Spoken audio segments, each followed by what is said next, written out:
Hello everybody, I'm David Laroche and I'm so glad to do a new interview with an awesome guest, and we are with Josh Hayward. So hello Josh. Hey, David, thanks for having me. How are you? Fine, and you? I'm doing fantastic. Josh, you are an entrepreneur, you train people to be successful, and I would like to know who were you at the start? Well, that's that's an interesting story. So, my story basically about 3 years ago, I was working construction. So, I was swinging a hammer for a construction company, and growing up, I was programmed to be a really hard worker. So, working for this construction company, I accelerated, where every 6 months was a raise and a promotion, a raise and a promotion, a raise and a promotion until the ceiling. And I realized that something has to change because I knew that I had more potential and I knew that I had more to offer, but I didn't really know what to do about it.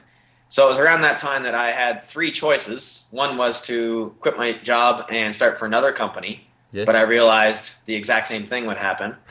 So my second option was to quit my job and start my own business, but then all the little voices in here, that's never going to work. You don't have enough money. What if you fail? You know, the little voices. Yes. And my third option was to start my own company on the side. So it was at that time that I started saving up my money and I started investing in real estate because I had this whole dream, how can I make a whole lot of money and not do any work? And I figured real estate was the way to do that. Well, I went through the process of buying my first property and closed on the property, moved in tenants, and on day two started doing renovations. And I told the tenants it was going to take 3 weeks. Well, if you've ever done renovations before, you know that 3 weeks turned into 3 months, turned into almost 3 years working on that property. And I felt really stuck. I was pressured by the tenants to get the renovations done. Now I had less time and less money than I had before. And now it was like I had two jobs because I was working all day at my construction job and all night, sometimes till 2 or 3 in the morning, working on the property. Yes. So around that time, and this is kind of the start of my journey, How old were you at this time? I was 21. Okay. So I was 21 when I got my first property. And then around that time when I was feeling really pressured and kind of had hit rock bottom, didn't really know what to do, I got a call from a friend who had this free ticket to this 3-day event that he told me was going to change my life. And I was like, I don't have time for this. Take somebody else. I can't take the time off work. I've got to do renovations. All the excuses in the world. But he kept calling me and calling me and calling me. So I eventually agreed, fine, I'll come with the event. Leave me alone. Just so he would get off my back. And so he dragged me to this 3-day event. And it was so much more than just motivation. It was really a kick in the butt and working on the little voices in here, the things that have been holding me back, the fears, the little voices, limiting beliefs. And I was able to break through and reframe many of those things at the event, that the result was the month after, I tripled my income.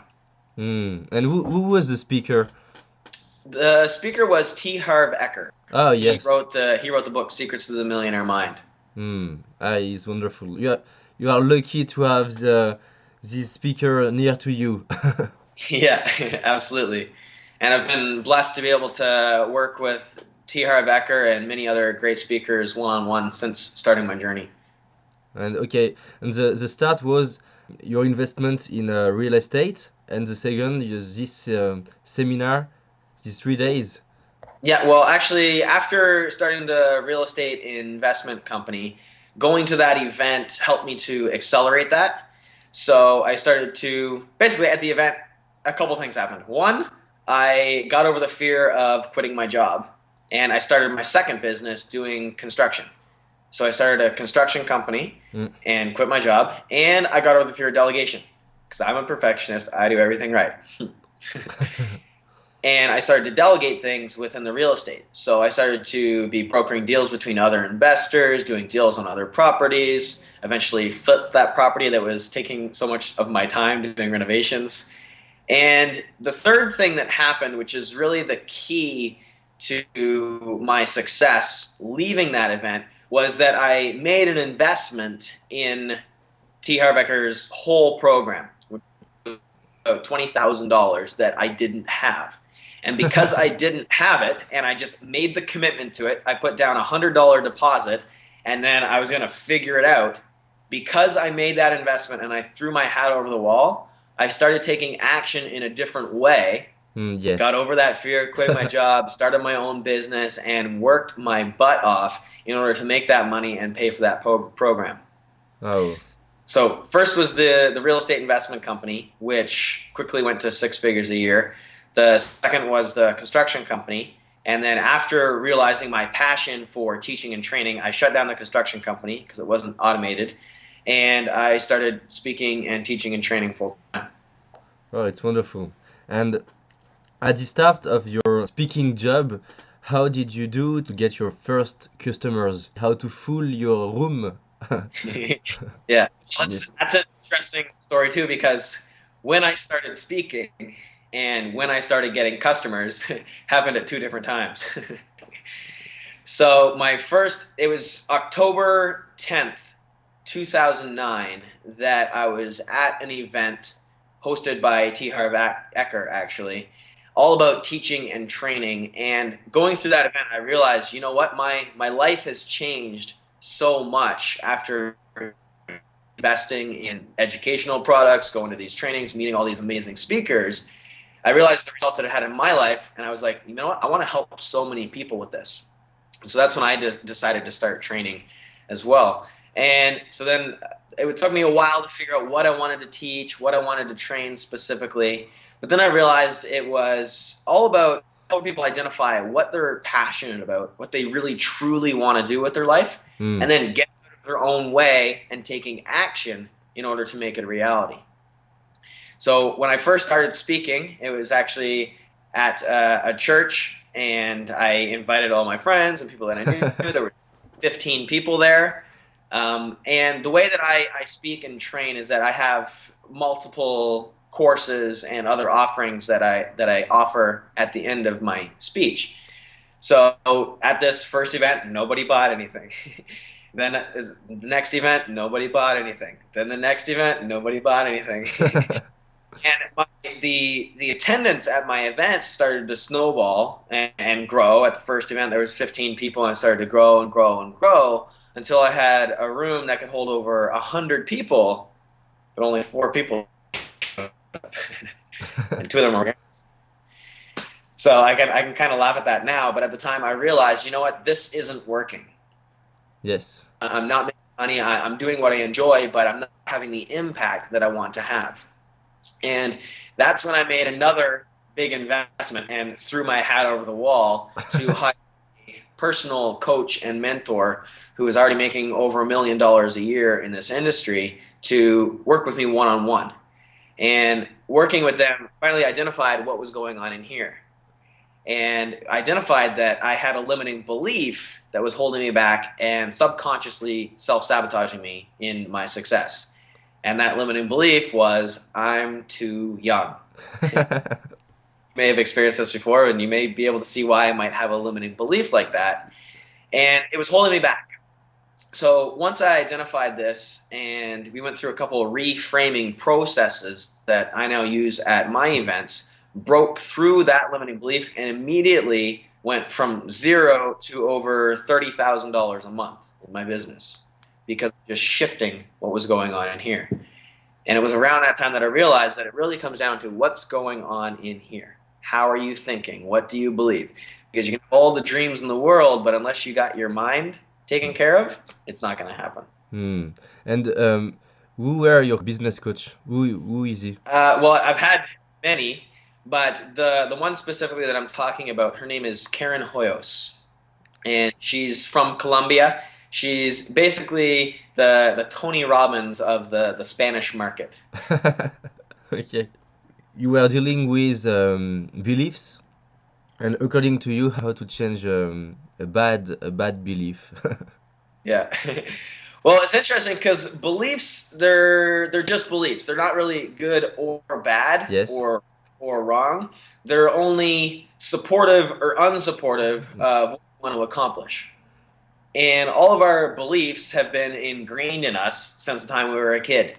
Mm. There are three basic ways that we're programmed and we're taught.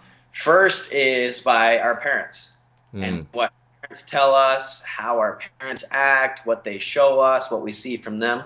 The second is through the media and school and other people outside of our family giving us messages about what's right, what's wrong, what's good, what's bad, how you Yes. should. And as we grow up, we're basically trained. Same way that you train a dog, we're trained to think a certain way. Mm. And in one family, grow up with a different set of beliefs than another family, or in a different culture, or in a different country, because of the programming and the societal beliefs that are imposed on us. And when we grow up, we don't really choose our beliefs. They're given to us. Same as our name. We didn't choose our name. Our Mm. parents give us our name. Yes. And until we start to get to a point in our life where we start to question those beliefs and learn that we can actually change them, we're stuck with that programming. And the third way that we're programmed is through certain incidences that happen to us, where there's an occurrence, an event, there's something that happens that we pick up this belief. Kind of like touching the hot stove. You get the belief, don't touch the hot stove again. And then Okay. with that for the rest of your life. And So to answer yes. how to change those beliefs is first to identify them. What are those limiting beliefs that are holding you back? And the way to do that is to identify gaps in your life between what you currently have in any one area and what you want, and then start looking at, okay, well, what could be standing in the way? What is creating the gap? And typically it will come down to a belief, something that's going on in here. Mm. And then once you've done that, there's a couple reframing processes that you can do to weaken the power of that belief and begin consciously focusing on a new empowering belief that's going to support you getting the result that you want. Okay. So to explain this a little deeper for more understanding, I'll give you an example. Yes. I'll use mine. So my Perfect. belief of I'm too young. Yes, it's perfect because I have a lot of youth and young people who are following my blog, and you will help them. Fantastic. So every belief has support within your life. There's support to prove that it's true. If you didn't have support and you weren't getting anything out of that belief, you wouldn't have that belief. You would have gotten rid of it a long time ago. So I'm too young. That limiting belief, I first identified that that was the belief. Then I identified, well, what is supporting this belief? Why do I believe this? And so there were a couple things. One, I thought, well, I don't have any results yet. I'm not making any money. So, yeah, that's right. I'm too young. Was when I was talking to other people. I'd be out at networking events and talk to people about what I do.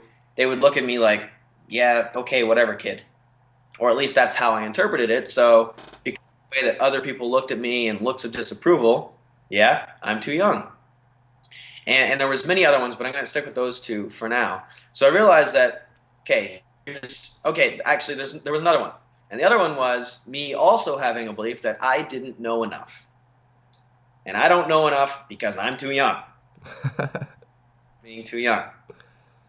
So once I identified these three areas of support for I'm too young, I broke down that support and got rid of it so that it wasn't supporting that belief anymore. So I took I don't know enough and I critiqued it. I looked at it. Well, and I asked myself, is that really true? And it's important to question everything. So that's, is that really true? And I said, well, no, that's not true. I've invested over $150,000 into my education. I think I know quite a bit. And I realized that the I don't know enough really came down to me wanting to know everything. Hmm. So I realized that I do know enough. I can make a difference. So that broke down that leg of support. The other one was not having any results yet. Yes. And that, and I realized, you know what? I don't have any financial results yet, but I am getting results and I am making a difference. So I sent an email out to everybody who had done one of my events in the past and asked for testimonials. And I got a whole bunch of testimonials back of people talking about, yeah, that event was awesome. My goodness, walk out on stage. I thought, what's this little kid going to be able to teach me? But I was blown away by your knowledge and experience. Had people that, even after just spending an hour with me, decided to quit their job that they hated and started a successful business doing what they loved. And so I realized that I did have results. So that broke down that leg of support. And then the other one, people's looks of disapproval, I realized that that was just the lenses that I was looking through and how I, and that most of the people that I got a look like that from were people who weren't into personal development, didn't really know anything about improving themselves, and it was just a look of confusion rather than a look of disapproval. Hmm. So the first step is to identify the belief, Yes. I'm too young. Then it's to break down and weaken the proof for that being true, Mhm. which is done. But once you are getting rid of a limiting belief, it's important to choose a new empowering belief to replace it. So I thought about it for a while, and I thought, okay, what is the new result that I want to have? Hmm. And what do I have to believe in order to get that result? And so the empowering belief that I chose instead of I'm too young was I have value. I have important knowledge and experience to share. And I started to focus on I have value. And then once you choose the new empowering belief, it's important to build support Ah, for that yes. Hmm. and focus on that support. Because shifting and changing beliefs really comes down to consciously shifting your focus and starting to focus on something different. So the way that I did this with I have value was, again, I built support by looking at the results that I'd gotten. So I went through all the testimonials that I got back from people and realized, yeah, I do have value. Look at all these testimonials. Then I focused on my investment in myself. I Hmm. looked at over $150,000 worth of personal development training and coaching. So yes, I have value. That's true. And then I found anchors of other people who had been really successful at a young age. So I looked at people like Tony Robbins, who was extremely successful at a very young age. I looked at people like Bill Gates, who was extremely successful at a really young age. And I thought, okay, well, if they can do it, I can do it too. Yes. For having value. And once I shifted that belief and I started to own it, believe it, I started to show up in a different way in my life, in my business, at my events, that people started to invest because I believed in me. Now other people believe Believe in in you. me as well. And they'd made the investment, and I went from 0 to over 30 grand a month just by going through a couple hours reframing that belief. Okay, thank you very much for your answer. It's awesome. Another question I have, so according to you, how to develop self-confidence? Do it. Yeah, Just just do it. You have to act. yeah. It's through of the process. And I mean a lot of different ways to build self-confidence, but when it comes down to it, it's going through the process. The first time I got on stage in front of those 15 people, oh, freaking out. But because I did it and I kept exercising that muscle, I kept building that self-confidence where now I can be on stage in front of 1,200 people and just ready to rock because I know that I'm there to serve. And Hmm. another way to build self-confidence is, one easy way is to brag about yourself. So stand in front of a mirror or just randomly talking to other people, brag about yourself for a minute and talk about all the amazing things that you've done and accomplished within your life. Hmm. Another tool I teach at our seminars is to do a success journal. So this is something that's really powerful to begin focusing on successes in your life. And this is something where every night before you go to bed, write down in a journal 10 successes from your day, every single day. Because what this does is it brings your focus and your awareness to successes within your life, where you've succeeded and things that you've accomplished and things to be proud of. Mm. And we've got something in our mind called a reticular activating system. Yes. The reticular activating system chooses what information we bring into our conscious awareness. Mm. For example, if you've ever wanted to buy a new car, or you bought a new car and then you went out driving with it, what did you see on? You see it. Yeah, you see that car everywhere. The reticular activating system has been activated to bring that information into your conscious awareness. Now, what happens with your successes is you begin to focus on your successes every single day. You begin to see successes everywhere in your life. And as you're having more successes, you're focusing on success, your confidence, your self-esteem, and your belief in yourself also grows. Yes. And my next question is, according to you, what's the keys of success? Keys of success. Really it comes down to belief. Instilling the belief in yourself and being clear on what you want. Yes, your objectives. First, there's four things that I teach at my seminars, four basic principles. First is breaking through the things that are holding you back. Getting rid of the blocks, the chains, the limiting beliefs, the little voices, everything in here that's subconsciously holding you back, breaking through those things. The next is having a vision. So what do you want? Yes, what's your goal? Yeah, people talk about, I want to be successful, or I want $1 million. But it's important to be very clear on what do you really truly want? What is your vision for life, and what does your life look like when it's absolutely perfect, so that you know where you're going.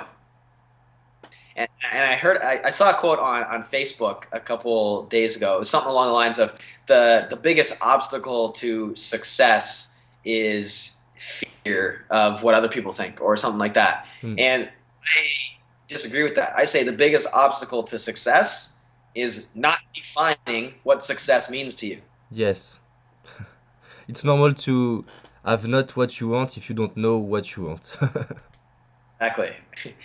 So that's the second piece, is knowing exactly what you want. What do you choose to create within your life? Next step is to focus on it. Continually be focused on it. And if you're me, and it's very easy to get distracted and shiny object syndrome and be pulled in many different directions. So it's so important to focus on the highest and best use of your time. And the last piece is to take action, is when it comes time to actually do it.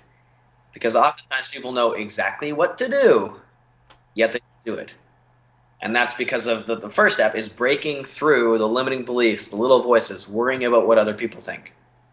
So those are your four basic steps to success. There is breaking through the things that are holding you back, getting clear on exactly what it is that you want, focusing on it, and taking action. And when it comes to the taking action piece, it's extremely important when it comes to your rituals and your routine and your habits, because it's your habits and your way of taking action, that you are continually taking action, that are going to define your results.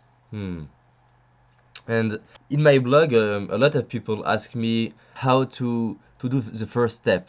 What advice could you give to act? Yeah, well, a lot, because this is what I've kind of become an expert in, is taking action. Yes. Because I have ideas and I implement them right away.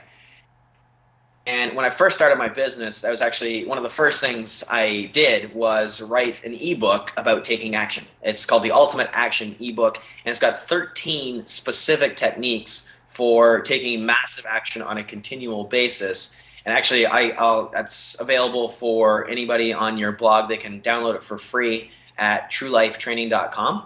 Yes. 13 specific techniques for taking action. There's also audio programs and a couple DVDs all about taking action. But basically, when it comes to taking action. First thing is making the decision on Mm. what are you going to do. So getting very clear on what is the next step and making the decision to do it. But now, a little story about decision. I'd like you to answer this for me.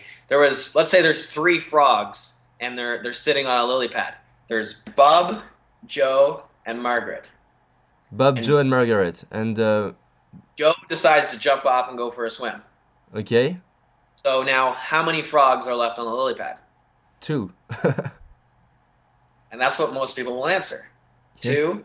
People say 0. Bob and Margaret decided to join Joe, but actually, there's still 3. Okay. Making the decision Ah, yes. to do something, but it is the first step. Hmm. Just what specifically are you going to do? The next thing is to commit to it. So to get really committed. Hmm. Because people are interested in success, or they're interested in losing weight, or they're interested in making $1 million.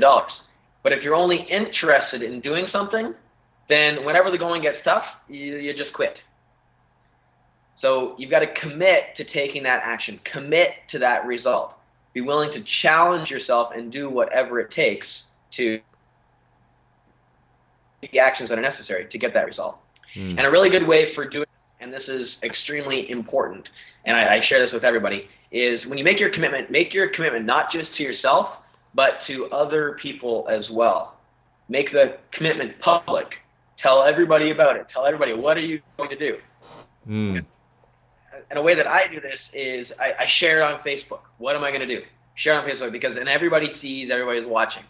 And not really, but we all have this innate human want to look good on the Yes. subconscious level, that by making the commitment public and just telling everybody what you're going to do, it utilizes that want in your favor to hold you accountable to actually do it. Hmm.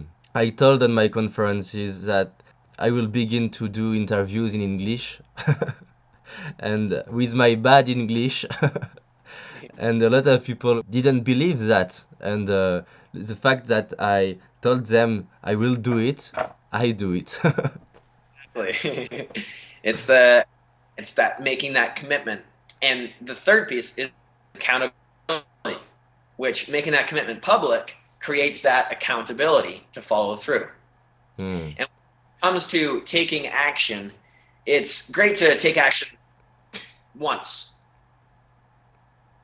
But what I teach is how can you set up systems in your life so that you take action continually, not just, oh, I have an idea and I'll take action on it and then back to the way you were before. And that's kind of what I'm explaining right now. And the third piece is accountability, having an accountability partner or an accountability system to hold you accountable. Somebody that's actually going to kick your butt a little bit if you don't follow through, if you don't take that action. And it kind of goes in line with the fourth one, which is having a coach or a mentor. And this is my number one piece of advice in life and in business, in anything, is having a coach or a mentor in whatever area of life it is that you want to improve on. Somebody who's already done what you want to do, learning from somebody who's already gotten that result. Because in life, you can either learn from mistakes or you can learn from mentors. It's one or the other. It's your choice. And it's a lot easier. It's a lot cheaper. It's a lot faster Yes. to learn. I learned that the hard way. And now I have many mentors in my life in many different areas. And it's because I always have that support from other people who are a lot more successful than I am that I have been able to create success in my life. And so it's important for you taking action to have a mentor, have a coach, somebody that you're making an investment in every single week. So ongoing accountability and support. Yes. And other tools and things, I'm not going to share all 13 right now. Yes. And to conclude about the questions, do you have tips about how to reach a goal for my audience? Yeah. And it's funny you asked me this because I'm not sure if you saw it, but I just posted a video on my blog yesterday called Don't Set Goals. Now that's opposite to what most people teach.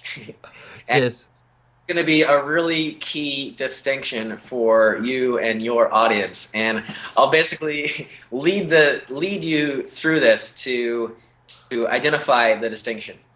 So don't set goals. I say that because goals, when they're framed in that way, are actually detrimental to your success, because within the word goal there's actually doubt anchored into it actually being accomplished.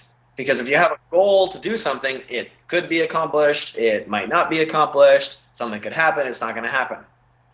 So when I'm saying don't set goals, I'm not saying to not have dreams and aspirations and things you want to accomplish.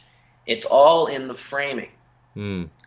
To explain this, I'd like to ask, what do all goals have in common? So often answers that I get to this question are they're time oriented, or they're measurable, or they're future based, and many of these are in common with a lot of goals, but not all goals, because not every goal is time oriented. For example, my Okay, okay. goal is to make $1 million. Mm. There's no time orientation on that.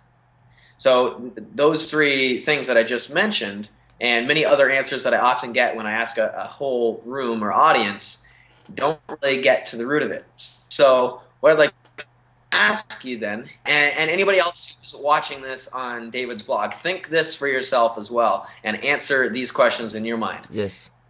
In order for a goal to be a goal, what must be true? I know the criteria about SMART, specific, measurable, but I'm not sure if it's your question. Yeah. Yeah, Uh, not specifically, but yeah. So SMART is specific, measurable, attainable. I forget, realistic? relative. Realistic? No, I don't know in No, English. attainable piece. It's relative. So relative to your life and what you want to accomplish, and T is time oriented. Yes. So and again, this question, many people don't really get the answer there as well. They again say things like, "Oh, well, it's got to be time oriented, or it's in the future, or it can be accomplished," and neither of those are actually true either. So here's a clarifying question for you and everyone watching this: is that when a goal is no longer a goal, what has happened? You don't achieve it? You don't achieve it. So when a goal isn't a goal anymore, what has happened? I don't know. So once a goal isn't a goal anymore, what's happened? You have frustration? You're frustrated. Yes. Yeah. So there's a couple things. One, when a goal isn't a goal anymore, somebody could have quit. They decided not to do it, or Yes. they Yes. Okay. Yes. and once it's been achieved, it's not a goal anymore because you've already done it. Hmm. So now, if a goal is no longer a goal once it's been achieved, Hmm. going backwards, that means that in order for a goal to be a goal, it Yes. must be achieved. It can't have happened yet. So in order for a goal to be a goal, it must not be achieved yet. It's an idea. It's something out here. It's something that someone wants. It's a desire rather Yes. than something that they're doing. Hmm. So instead of setting a goal to make $100,000 this year, why not just make $100,000 this year? Yes, it's better. There's a difference between having a goal to do something and actually doing it. So it's important to reframe this in your mind, because when you have a goal to do something, let's say you write down a goal. My goal is to make $100,000 this year. If when you write that down, you have any doubt of it being accomplished, that every time you read it or you think about it, that doubt is going to come back again. Hmm. When you have the doubt within your life that it's going to happen, it's much less likely that it actually will. So here's an example for yourself and everyone watching this video. I'd like you to think of something that you're doing later today, that you know you're doing. I'm eating lunch. I'm going to sleep tonight. Think of something that you're doing later today. Have you got it, David? Yes, eating. Okay, so I want you to say specifically what you're doing later today. I want you to say it out loud 3 times, saying, I'm eating lunch today. I'm eating lunch today. I'm eating lunch today, or whatever it is for you. So I want you to say it 3 times out loud, and everybody that's watching this, do the same. Yes, for me it's 5 p.m. So I will eat salmon tonight. I will call a partner. So let's use that. I want you to say, I'm eating salmon for dinner tonight. And I want you to say that 3 times. I'm eating salmon today. I'm eating salmon today. I'm eating salmon today. Awesome. And everybody who's watching this, I want you to do the same thing with yours. What are you doing today? Now, what I want you to do is, instead of saying, I am eating salmon today, or whatever it was, I would like you to add in a couple words. I want you to say, my goal is to eat salmon today. Okay, my goal is to eat salmon today. I repeat 3 times? Sure. Okay, my goal is to eat salmon today. My goal is to eat salmon today. Between I am eating salmon today and my goal is to eat salmon today? Yes, I feel a difference between the two. Yeah. And that's exactly where I want everybody to get to. Everybody who's just watched this and done this at home, is that when you say that you're doing something, it subconsciously you believe it because you say it that you're doing it. So, for instance, you don't say, my goal is to win $1 million. You say, I have $1 million. Yeah, so you tell me, which do you believe more from me out of these next 2 statements? I'm making $1 million this year. Or, my goal is to make $1 million this year. Yes, Which, yes, I prefer the first one. so, and this is the key distinction, is it's not, what I'm saying isn't don't have dreams and aspirations, things that you want to accomplish. It's all in the framing, because it's the belief that it's actually going to happen that will empower you to make it happen. So by getting rid of the word goal and just saying you're doing it, you instill that belief because it's something you're doing. It's already done. Okay. Have that belief. So you still write it down instead of, my goal is to make $1 million this year. I am making $1 million this year. My goal is to lose 10 pounds by the end of January. Just, I am losing 10 pounds by the end of January. And say it in an action of what specifically are you doing. Yes. Isn't determined by the goals that you set. It's determined by the commitments that you make and the actions that you take to get there. So focus on what specifically are you doing. Okay, I love this advice. Thank you very much, Josh. Do you have a message? Do you want to spread, to tell, to finish this interview? I play it 100%. That's really the key in all areas of your life, is that when you play at 100%, continually challenge yourself to take the actions that are a little bit scary, or to call that person, or to get up on stage. As long as you're playing 100%, you won't have any regrets. Yes, you'll fail a lot, you'll fall on your face, you'll make mistakes, but you'll know that you did your absolute best in every single moment, that when you look back on your life, you're not going to regret, oh, I should have done this. I wish I did that. I wish I called that person. Yes, thank you. Always played out 100%. And that's a question to ask yourself continually throughout your day. Is this 100%? Is this 100%? Is this 100%? And as you do, that kind of checks in your mind and holds you accountable to step it up a level, to start living at your full potential, taking massive action, and getting results. Okay, so do your best and do something today to change your life. Okay, thank you, Josh.